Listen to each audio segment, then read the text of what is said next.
पहली बात ऐसे कि उसकी जो नींव है वो पहले समझनी चाहिए। नींव ऐसी है सर कि आज हमारे पास centre for monitoring Indian economy private limited है।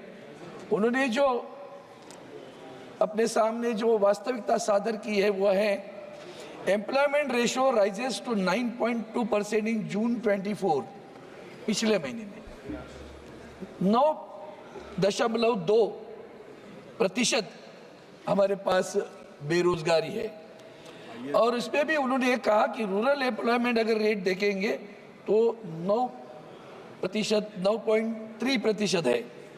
अब ऐसी स्थिति में ILO Indian international labour organisation का कि 83% लोग हमारे पास बेरोजगार है, जॉबलेस है। अब ऐसी स्थिति में हम जो बजट यहाँ रख रहे हैं तो हम अपेक्षा क्या करते हैं कि सबसे बड़ा अगर किसी पर असर पड़ता है तो युवा है, महिला है, किसान है। और ऐसी स्थिति में युवा, क्योंकि हम कहते हैं कि हमारा देश युवाओं का देश है। अब युवाओं के देश में युवा बेरोजगार है और उसकी अगर आगे आप जाके देखेंगे तो पीरियोडिक लेबर फोर्स जो सर्वे ये सरकार की करती है, वो कहते हैं कुछ नहीं पाए। वो उनका जो रवैया है, जो तरीका है वो परसेंटेज निकालने का, वो गलत है। वो कहते हैं सिर्फ 5.2 वो रेट देते हैं ऐसे अनएम्प्लॉयमेंट रेट। और उसका अर्बन एरिया के साथ में जो पिछले 3 वर्षों में उन्होंने बताया कि 2020-21 में रूरल में 3.3, अर्बन में 6.7। ये ministry of survey and programme implementation जो है हमारे पास स्टैटिस्टिक्स डिपार्टमेंट की, उनका unemployment rate on usual status of persons of age 15 years and above in both rural and urban area along with last 3 years is 3.3 to 6.7, 21-22 rural 3.2, urban 6.3 और 22-23 में 2.4, 5.4। अभी इसका इंडिकेटर क्या है? जब ILO कहती है 83% है, ये इस तरह से रिपोर्ट देकर हमारे देश को भ्रम पैदा करना चाहते हैं। अब इसमें सबसे बड़ी बात है कि share of educated youth among all unemployed people also increase from 54.2 in 2000 to 65.7 in 2022। और ये खास करके अगर आप देखेंगे कि युवा इतने बेरोजगार हैं सर, मुझे इसमें मैंने जानबूझकर पहले न्यू डाली कि हम क्या करना चाहते हैं, कौन सी स्कीम लाई हो आपने। ये जो सारी स्कीम आप देखेंगे तो स्कीम में आपको ये नज़र में आएगा, पहले क्या होता था कि बेरोजगार जाकर एम्प्लॉयमेंट एक्सचेंज में अपना नाम रजिस्ट्री करता था, तब हमारे पास रियल डाटा आता था। अब हम किसके ऊपर निर्भर करते हैं? EPFO, मतलब एम्प्लॉयमेंट जो प्रोविडेंट फंड ऑर्गेनाइजेशन है उसके अंक पर हम तय कर लेते हैं इतने बेरोजगार है। सर ये जो EPFO है ना, एक कॉन्ट्रैक्ट लेबर का भी EPFO होता है। ये कहेंगे हमने रोजगार दिया, ये रोजगार शब्द को ही मेरा ऑब्जेक्शन है। नौकरी की बात करो, रोजगार की बात मत करो। आप जो अभी भी स्कीम में कर रहे हैं ना सर, अभी स्कीम उन्होंने जो लाई है उस स्कीम में आप अगर देखेंगे तो उसमें पता चलेगा आपको, उन्होंने जो सारी स्कीमें जो लाई है उस स्कीम में खास करके ये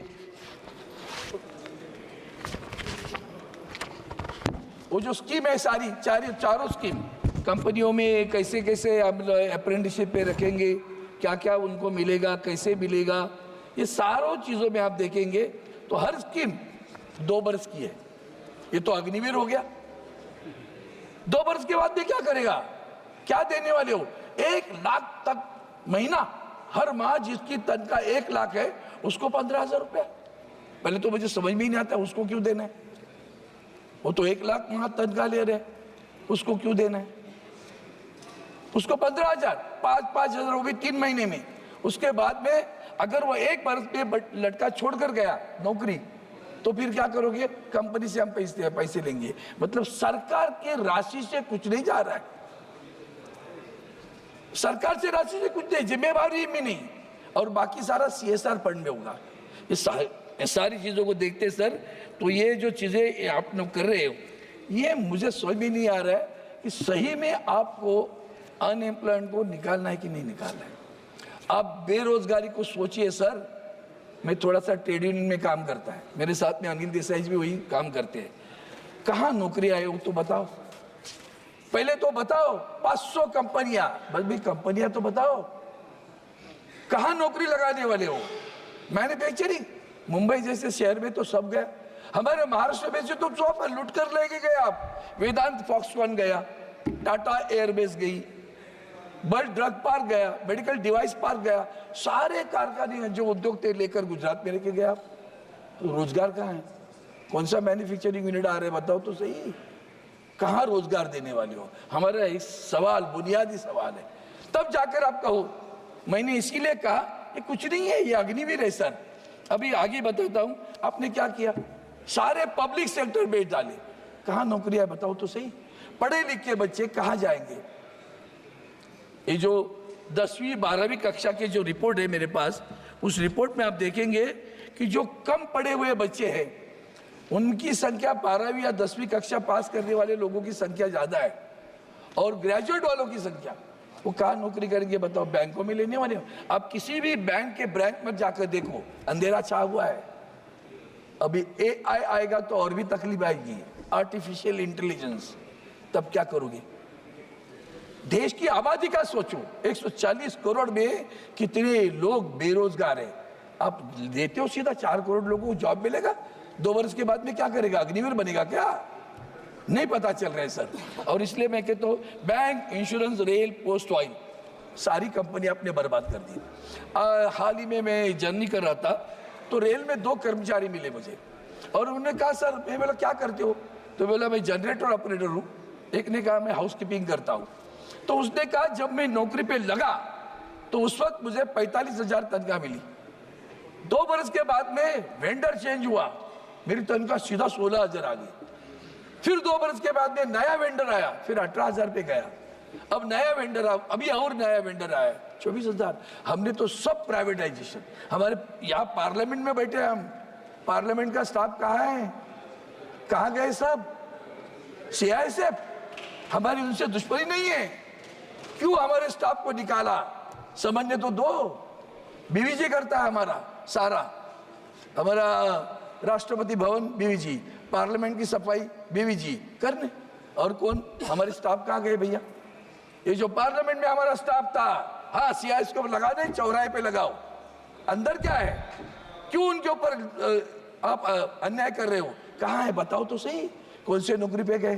कहाँ निकाल दिए? किसने निकाला? किसने निर्णय लिया? 25-25, 30-30 साल जिन्होंने अपनी जान प्राण न्योछावर किए इस पार्लियामेंट को रक्षा के लिए, जिन्होंने प्राण न्योछावर किए, वो CISF वाले नहीं थे सर, वो हमारे कर्मचारी थे। सबको हटाया आपने मन मर्जी। मोदी साहब है तो मुमकिन है, निकाल दिया आपने। वो अपनी नोकिया कंपनी मद्रास में एक दिन में मन में आया बंद कर दी। 40,000 लोग कहां जाएंगे नहीं पता। हम बता रहे नया, जो बंद हो रहा है कौन बताएगा? आज हमारे ऑटोमोबाइल टेक्नोलॉजी में इलेक्ट्रिक व्हीकल्स आ गई। सर हमारी जो पहली पुरानी डीजल पेट्रोल इंजन की व्हीकल थी तो उसके लिए एंसिलरी बहुत सारे मूविंग पार्ट्स है, उसमें इलेक्ट्रिक व्हीकल पे मूविंग पार्ट नहीं है, तो उसके लिए जो मूविंग पार्ट्स होने की वजह से एंसिलरीज कंपनियां होती थी, आज सारी एंसिलरीज कंपनियां बंद पड़ी। कोल्हापुर में जाओ, एंसिलरीज कंपनियां बंद पड़ी है, बेरोजगार हुआ, उम्र हुई 40-45। कहाँ रोजगार है? आपके रोजगार शब्द से मैं देखता हूँ, कहाँ रोजगार है वो तो बताओ। और सबसे बड़ी बात है, कौन सी नौकरियां देते हो? आपके कानून इस देश में रोजगारों के लिए, नौकरियों वाले काम करने वालों के, मजदूरों के लिए क्या कानून बनाए सर? हमने कानून बनाया, जिस कंपनी में 300 और 300 से कम कर्मचारी हो, अगर कंपनी का मालिक चाहता है बंद करना है तो उसको किसी की अनुमति लेने की जरूरत नहीं है, बंद करेगा। कृपया कंक्लूड कीजिएगा। बंद करेगा, मर्जी है, मेरी मर्जी। उसके बावजूद हमारे क्या टर्म्स है सर? कैजुअल, कॉन्ट्रैक्ट लेबर और फिक्स टर्म। कैजुअल क्या होता है? कैजुअल मतलब 1 दिन का काम है, बुलाया 2 दिन छोड़ दिया। हमारे नेवल डॉक में सरकार नेवल डॉक में मुझे पिछले हफ्ते लोग मिलने आए, 25 बरस सर कैजुअल एम्प्लॉइज, 25 बरस कंटिन्यूस सर्विस, ब्रेक नहीं है, 25 बरस कंटिन्यूस सर्विस करते हैं कैजुअल एम्प्लॉइज करके नेवल डॉकयार्ड में। ये तरीका है। मैंने रक्षा मंत्री को पत्र लिखा, मैंने वेस्टर्न कमांड को पत्र लिखा। पत्र लिखने के बाद क्या हुआ सर? पत्र लिखने के बाद इमीडिएटली वेस्टर्न कमांड सतर्क हुआ और उन्होंने सोचा कि अब हम वेंडर बुलाएंगे, जल्दी से थर्ड पार्टी कर देंगे। तो 25-25 साल नौकरी करने वाले लोगों को अब वेंडर के पास भेजोगे, अपनी जिम्मेदारी छूट गई, मर जाओ, किधर भी जाओ। Mazagon dock fix term employ sir please sir 2-2 बरस के लगते, 2 बरस अब फिक्स टर्म पे लग गए सर। अभी तो 5-7 महीने हुआ, फिक्स टर्म में लग गए नौकरी पे। बहुत इंपॉर्टेंट, इसलिए मैं राजनीतिक भाष्य नहीं कर रहा हूँ, सारा राजनीतिक सुनते आया हूँ मैं, बहुत बोल सकता हूँ उसके बारे में, मैं जानबूझकर नहीं बोल रहा हूँ, विषय जा रहे बाहर। फिक्स टर्म 2 बरस का रखते हैं, फिर दूसरा टाइम बोलेंगे फिक्स टर्म रखा था आपको, कितने तनख्वाह दे रहे थे? 25,000 दे रहे थे, अभी नया फिर 1:1 कॉन्ट्रैक्ट कर रहा है। सही, एम्प्लॉई और एम्प्लॉयर कॉन्ट्रैक्ट करेंगे फिक्स टर्म के लिए, और वो कहेंगे पिछली बार 25,000 दिया था, आप तो नहीं दे पाएंगे, अब 20,000 करना है तो करो, तो जाओ। क्या वृद्धि है? फिक्स टर्म 7-7 बार fix term. Mazagon dock government PSU 14-14 साल लोग काम कर रहे हैं। एक्सिस बैंक, मैं नाम लेकर जानबूझकर बोल रहा हूँ, ठीक, लोग 10 बरस काम किए, तनख्वाह नहीं बढ़ रही सर, तनख्वाह बढ़ाएंगे कैसे? वो कितने वेंडर की बोल, वेंडर बोलता मैं देने के लिए राजी हूँ, बैंक मुझे दे नहीं रही है। हजारों कर्मचारियों के हाल हो रहे सर। सर मेरा समाप्त, मैं करता हूँ ना 2 मिनट में समाप्त। इतना बड़ा महत्वपूर्ण विषय है, 5 मिनट में सर, इतना बड़ा 20 घंटा दिया है। मैं BSc कमेटी में हूँ हमारे। आज आपने मुझे बजट पर बोलने का